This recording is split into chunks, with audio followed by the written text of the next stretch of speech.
الحمدللہ رب العالمین والصلاة والسلام علی سید الانبیاء والمرسلین اما بعد فاعوذ باللہ من الشیطان الرجیم بسم اللہ الرحمن الرحیم وللمطلقات متاع بالمعروف حقا علی المتقین كذلك يبين الله لكم آياته لعلكم تعقلون صدق الله العظیم۔ احباب دی وقار، آج ہمیں سورہ بقرہ کی آیت نمبر 241 اور آیت نمبر 242 پڑھنے کی سعادت حاصل ہو رہی ہے۔ ان دو آیات میں خالق لم یزل نے مطلقہ عورت کو خرچہ دینے کے حوالے سے تعلیمات ارشاد فرمائی ہیں کہ وہ عورت جسے تم طلاق دے چکے ہو اسے دستور کے مطابق، علاقے کی رسم و رواج کے مطابق اسے کچھ نہ کچھ خرچ ضرور ادا کرو۔ عام طور پہ شرعی طور پہ یہ لازم ہے کہ جو مطلقہ عورت ہے اسے عدت کے ایام تک اس کی رہائش کا اور اس کے کھانے پینے کا بندوبست کرنا یہ شوہر کے ذمہ پر لازم ہے۔ اسی کو یہاں پہ بیان کیا جا رہا ہے کہ جو بھی مطلقہ عورتیں ہیں انہیں دستور کے مطابق عطا کیا جائے۔ ارشاد فرمایا وَلِلْمُطَلَّقَاتِ مَتَاعٌ بِالْمَعْرُوفِ حَقًّا عَلَى الْمُتَّقِينَ، اور مطلقہ عورتوں کے لیے دستور کے مطابق متاع ہے، دستور کے مطابق خرچ ہے، حَقًّا عَلَى الْمُتَّقِينَ، جو اللہ سے ڈرنے والوں پر واجب ہے۔ جو عورتیں مطلقہ ہیں ان کے لیے فرمایا دستور کے مطابق انہیں خرچ دینا عدت کے ایام کے اندر، یہ شوہر کے اوپر اور متقین کے لیے لازم ہے۔ كَذَلِكَ يُبَيِّنُ اللَّهُ لَكُمْ آيَاتِهِ، اسی طرح اللہ تمہارے لیے اپنی آیات کو بیان فرماتا ہے، لعلکم تعقلون، تاکہ تم سمجھ جاؤ، تمہیں سمجھ آ جائے۔ تو احباب دی وقار، جو طلاق والی عورت ہے اس کی عام طور پر 4 کیٹیگریز بن سکتی ہیں، 4 درجے اس کے بن سکتے ہیں۔ نمبر 1، جس عورت کو طلاق دی گئی ہے اس کا حق مہر بھی منتخب کیا گیا ہو اور اس کے ساتھ خلوت سیئہ بھی پائی گئی ہو۔ نمبر 2، جس عورت کو طلاق دی گئی ہے اس کے لیے حق مہر تو مقرر کیا گیا ہے لیکن خلوت سیئہ نہیں پائی گئی۔ نمبر 3،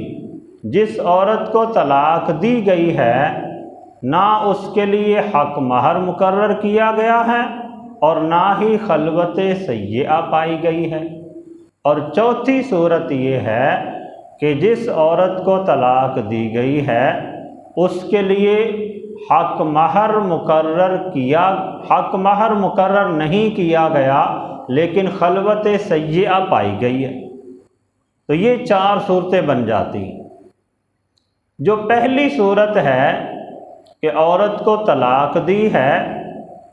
اور ایسی عورت ہے کہ اس کے ساتھ نکاح ہوتے وقت حق مہر بھی مقرر کیا گیا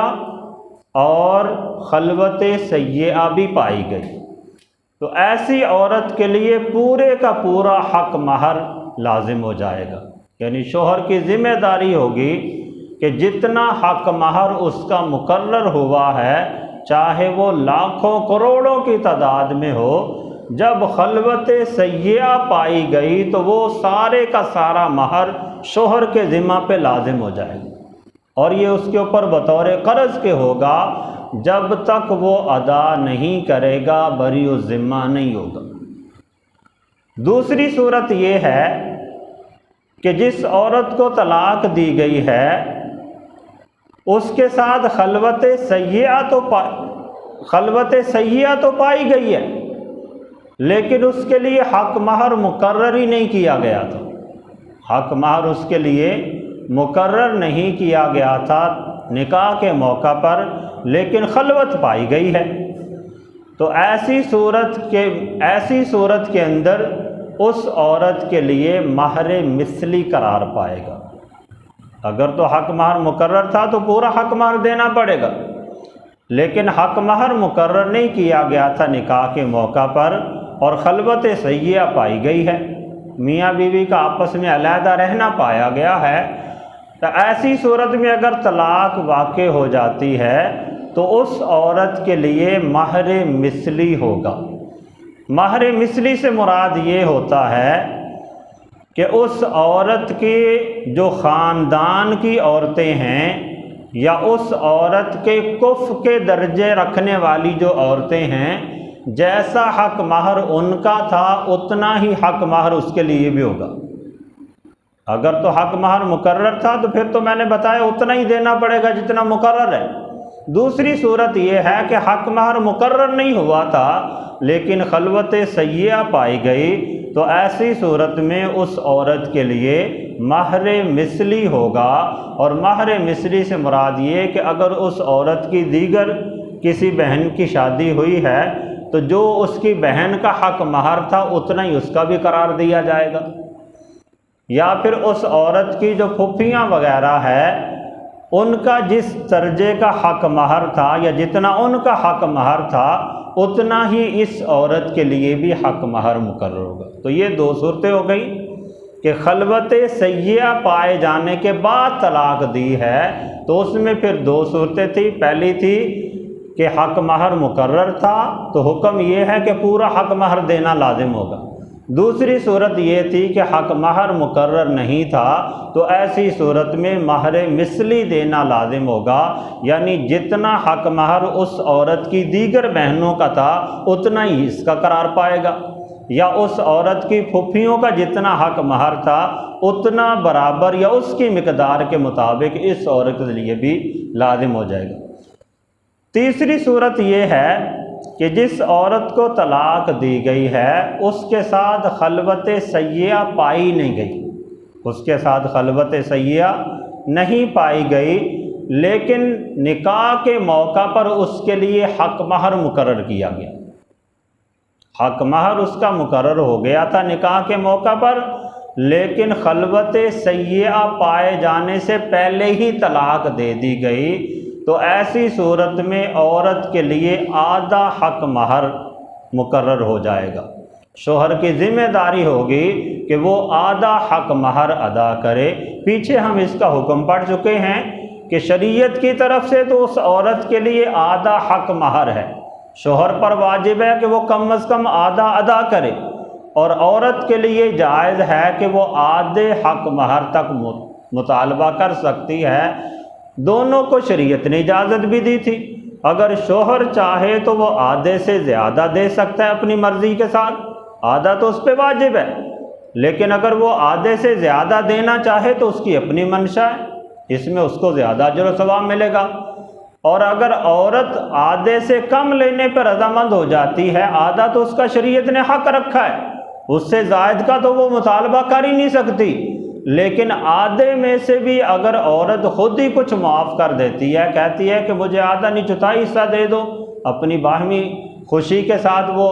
آدھے سے بھی کم پہ رضامند ہو جاتی ہے، تو یہ بھی شرعاً جائز ہے۔ تو بہرکیف عام شریعت کا حکم یہ ہے کہ وہ عورت جس کے نکاح کے موقع پر حق مہر منتخب کیا گیا تھا لیکن خلوت سیئہ پائے جانے سے پہلے ہی طلاق واقع ہو گئی، تو اس عورت کے لیے شرعی طور پہ آدھا حق مہر ہوگا۔ چوتھی صورت یہ ہے کہ جب نکاح کیا گیا تو اس وقت حق مہر مقرر ہی نہیں ہوا تھا اور خلوت سیئہ بھی نہیں پائی گئی، میاں بیوی کا آپس میں علیحدہ رہنا بھی نہیں پایا گیا، تو ایسی صورت میں عورت کے لیے نہ پورا حق مہر ہوگا چونکہ مقرر تو کیا ہی نہیں، نہ آدھا ہو سکتا ہے چونکہ مقرر ہی نہیں، اور نہ ہی مہر مثلی ہوگا چونکہ خلوت سیئہ نہیں پائی گئی۔ ایسی صورت میں چوتھی کنڈیشن فقہا نے بیان کی، بلکہ اللہ تعالیٰ نے اسے قرآن میں بھی بیان کیا، پیچھے ہم یہ آیت پڑھ چکے ہیں کہ اس عورت کے لیے متاع ہوگا۔ متاع سے مراد یہ ہوتا ہے کہ اسے بدن کو چھپانے کے لیے جتنے کپڑے درکار ہوتے ہیں، عام طور پہ 3 کپڑے چاہیے ہوتے ہیں، کہ ایک تہبند کے طور پہ یا شلوار کے طور پر، ایک قمیض کے طور پر، اور ایک بڑی چادر، اتنی بڑی چادر کہ جو سر سے لے کر پورے جسم کو ڈھانپ لے، جیسے بایا وغیرہ عام طور پہ ہوتا ہے، اسے متاع کہا جاتا ہے۔ تو اتنا کپڑا اس کو دینا یہ لازم ہو جائے گا، یہ واجب کے درجے میں۔ اب وہ کپڑا کس طرح کا دینا ہے؟ کپڑے تو ون سونے ہیں، اتنا ہی کپڑا بندہ 2000 روپے میں بھی خرید سکتا ہے، اتنا ہی کپڑا بندہ 50,000 میں بھی خرید سکتا ہے، کپڑے کی مختلف ورائٹیز ہیں۔ تو ایسی صورت میں شریعت نے حکم دیا کہ جو صاحب مال ہے وہ اپنی وسعت کے مطابق دے گا، اور جو غریب بندہ ہے، فقیر ہے، وہ اپنی استطاعت کے مطابق دے گا۔ متاع اسے دینا لازم ہوگا، متاع، لیکن کپڑا کس درجے کا دینا ہے وہ اس نے اپنی حیثیت کے مطابق دینا ہے۔ تو جو متعلقہ عورت ہے اس کی یہاں پہ 4 صورتیں بن گئیں۔ ایک صورت میں اس کے لیے پورا حق مہر ہوگا، ایک صورت میں اس کے لیے آدھا حق مہر ہوگا، ایک صورت میں اس کے لیے مہر مثلی ہوگا، اور ایک صورت میں اس کے لیے متاع ہوگا، یعنی کچھ تھوڑا بہت ساز و سامان یا کپڑے اسے دے دیے جائیں گے۔ تو یہاں پہ اللہ جل شانہ نے مطلقاً حکم بیان فرمایا، وَلِلْمُطَلَّقَاتِ مَتَاعٌ بِالْمَعْرُوفِ حَقًّا عَلَى الْمُتَّقِينَ، کہ جو حق مہر ہے وہ تو عورت کو دینا ہی دینا ہے۔ یہاں پہ حق مہر سے اضافی طور پہ بیان کیا جا رہا ہے کہ عورت نے جن ایام میں عدت گزارنی ہے ان ایام کے لیے عورت کو کچھ نہ کچھ خرچ وغیرہ دے دیا جائے، تو اسے بیان فرمایا وَلِلْمُطَلَّقَاتِ مَتَاعٌ بِالْمَعْرُوفِ، اور متعلقہ عورتوں کے لیے دستور کے مطابق متاع ہے، حقاً علی المتقین، جو کہ متقین پر واجب ہے۔ کذالک یبین اللہ لکم آیاتہ،